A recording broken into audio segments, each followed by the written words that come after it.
At this point, it feels like it's fundamental to survival. What's that? Technology. Don't you just hate it when TV or movies do that sort of thing? Before I really get started, I have to get this off my chest. One person says something like, yeah, it was. And then the second person goes, what? Then the first person goes, it was sweet, that thing you said. Referring to something like 5 minutes prior and completely confusing the audience and the other individual. Nobody talks like this. Nobody says one or two words referring to something from 5-10 minutes prior and just thinks, yep, everyone's going to follow along. Anyways, technology. Isn't it wild?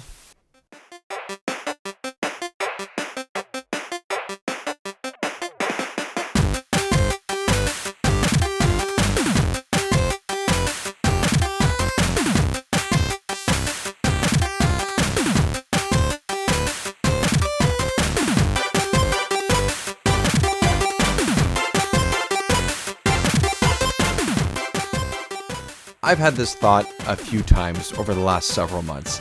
Technological and medical advancements have been a massive part of my life, but in the last 2 years, even more so.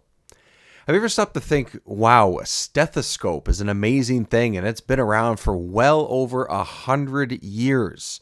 Sure, it's been iterated on, but damn, something so simple and something that you see Bugs Bunny wear as a symbol for being a doctor is just available. All right, now, open your mouth and say, That looks pretty bad. But of course, in doctors' offices and hospitals, that's as simple as it gets. There's gadgets, gizmos, and whatchamacallits all over the place. Those are technical terms. You don't have to worry about what those really mean. My point here is, it's all amazing. My wife and I have been in and out of various doctors' offices, appointments, hospitals for a while now. We're Canadian, so it's possible that this perspective on how this all works and feels may be a little bit different for us, but by and large, medical care has been frequent and effective. We are very lucky in that way. This technology and medical know-how has helped us expand our family to 3 and 4, if you count our 15-year-old furry lady named Charlotte. We couldn't be happier. Has it been tough? Yeah. At times. That's one of the reasons why this podcast has been on a much longer break than I initially intended. But hey, that's life. Our little guy is now 6 months old and showing all the amazing signs of being the incredible human we hoped our child could be. Along the way, I've stopped and looked around the offices and medical rooms we've been in, staring at a stethoscope, machines that help babies overcome jaundice, breathing apparatuses, pain meds, and really anything you can think of. Whether my wife or my child needed them or not, I sometimes caught myself thinking we're so damn lucky to have this tech and the people to make all of this a reality. Fast forward a couple weeks and I find myself and my wife in a typical routine of feeding a baby every few hours, sleeping at odd hours, if at all, and quickly aching for my own technology. In comes the Steam Deck. Yes, here's where the games come into play, everybody. I've told some friends that this has been a sanity saver, not because I don't want to be around my family, but because when I do have some time, it's a great way to get some gaming in, a hobby I hold dear to my heart. This particular technology has allowed me to play quite a few games I had sitting on my backlog, purchased on Steam sales and other websites, and dipped into some comfort food titles from the Super Nintendo and, of course, the Nintendo 64. Yeah, it took this long for me to mention that console. The console that this whole podcast is based around. But here we are. I'm happy to report that one of my favorite games of all time was the first Nintendo 64 title that I played from start to finish with my son by my side. Whether he was sleeping or playing or in a completely different room at the time, I completed Banjo-Kazooie in about 9 to 10 hours.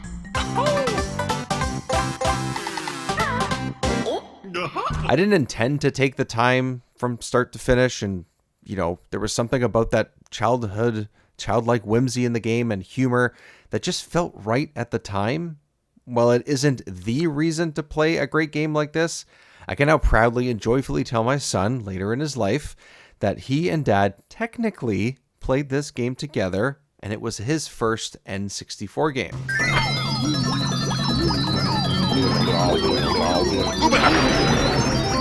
I do own each and every Banjo-Kazooie game in physical form, but I didn't use them to play through the game. Technology allowed me to link my childhood with my own child. A Steam Deck and emulation made it happen, along with a pretty fun retro achievements tally as well. Make sure you check that site out and we can be friends. I'm Dave Petro there if you are so inclined. But what about when my son is old enough to game? When he wants to? When he's able to? Do I go to Steam Deck and open his eyes to thousands of titles and files? Do I break into retro consoles that I have? Do I let him experience a bit of both with these approaches with the SNES and Genesis Minis I have on my shelf? Now, I'm not sure there's a perfect answer here, but there are options. This is why technology is incredible. Sure, stuff like emulation creates somewhat of a gray area depending on who you speak to, but I doubt anyone can argue that just having all these options available isn't just incredible in itself. I also doubt I'm not the only one who likely took these consoles and PCs for granted, honestly, when we were younger. As Bill from the Gaming and Collecting and 3DO Experience podcast said way back on level 2 of this show, quote, "People just want their stuff back." I was and am one of those people. I've accumulated gaming technology over the last 5 to 10 years in hopes of passing it on while also being able to enjoy it. I will never tell anyone what they need to play or how they need to play it a certain way, but money, time, availability, it all matters. But I do know that over the last year or so of this recording, Jiggy Lookback and I have done our best to play through games on this show with an authentic hardware, even if some of the titles are emulated through an EverDrive cartridge device, for example. At the end of the day, technology has given me the chance to be here and even write what I'm saying to you and put it out into the world in this audio form. I cannot wait to share more with you as this show continues, and I can't wait to experience the technology that I have around our home with my son and share gaming memories together throughout the years and pass that on to you as well. At the end of the day, thank you, everyone. Truly, it will be on with the show. I promise. If you're listening to this in late 2024, when I am releasing this, expect new episodes to be hitting your feed in early 2025. We have some great ones planned to kick off the new year and return to a regularly scheduled shenanigans. And as the show and the shenanigans continue, I've slowly but surely been putting myself back out there on accounts with Remember 64 Show.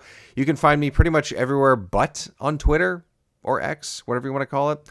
Blue Sky, Threads, Instagram, TikTok, all Remember 64 Show. Episodes will be posted there, updates, funny quips and such, just anything. Best way to connect with me is there. So instead of me continuing to talk your ear off here on a non-regular episode, this is the first one that's been on the feed in, I think, roughly 6 months. I'm sorry about that, but I promise things are getting back to normal, and you can follow along on those social media accounts, like I said, best way to follow along, or you can email me, remember64show@gmail.com if you have any suggestions, any games that you want us to cover, any of that stuff. Would love to hear from you. Always would.